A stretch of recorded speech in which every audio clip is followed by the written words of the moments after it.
Senator, thank you for the time. My pleasure.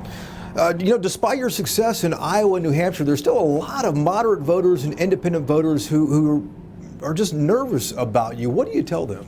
Well, I tell them two things: that we are the strongest campaign to defeat the most dangerous president in modern American history, and that is Donald Trump. And the reason for that is we have a grassroots movement of hundreds and hundreds of thousands of volunteers who, as we speak, they're knocking on doors, they're making phone calls. To defeat Donald Trump, you need a large voter turnout. To create a large voter turnout, you need energy and excitement. Take a look at the crowd out there today. We can hear it right now. That's right. This is how you beat Trump.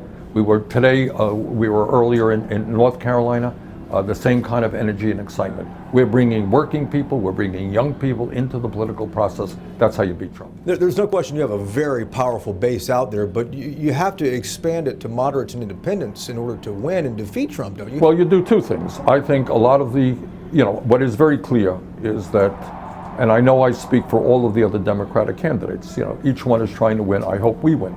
But at the end of the day, all of us and our supporters are going to come together to defeat Trump.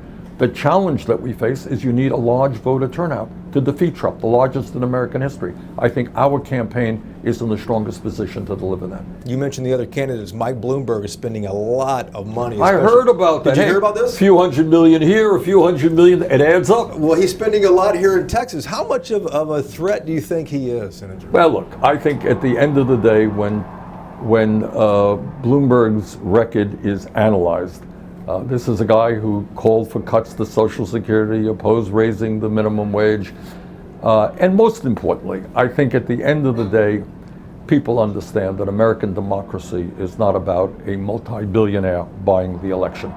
And I think at the end of the day, people want a candidate who comes from the ranks of working people, which is what my family is about, not somebody who is a billionaire who's buying the election.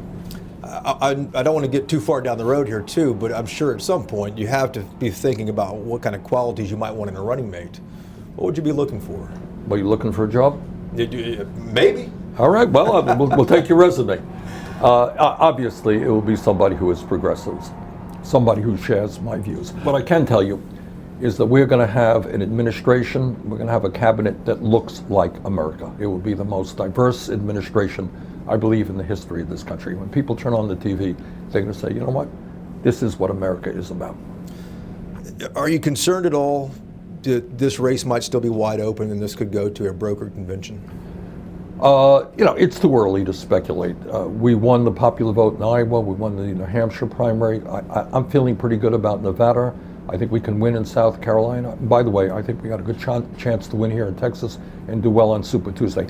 So our hope is that we will start winning a whole lot of states and get the nomination as soon as possible. You're ahead in Nevada. Congratulations on that poll, too. But the New Hampshire numbers weren't what they were in 2016. What happened? Well, in 2016, I ran against one person. In 2020, I ran against 8 people. A little bit hard to get the same numbers.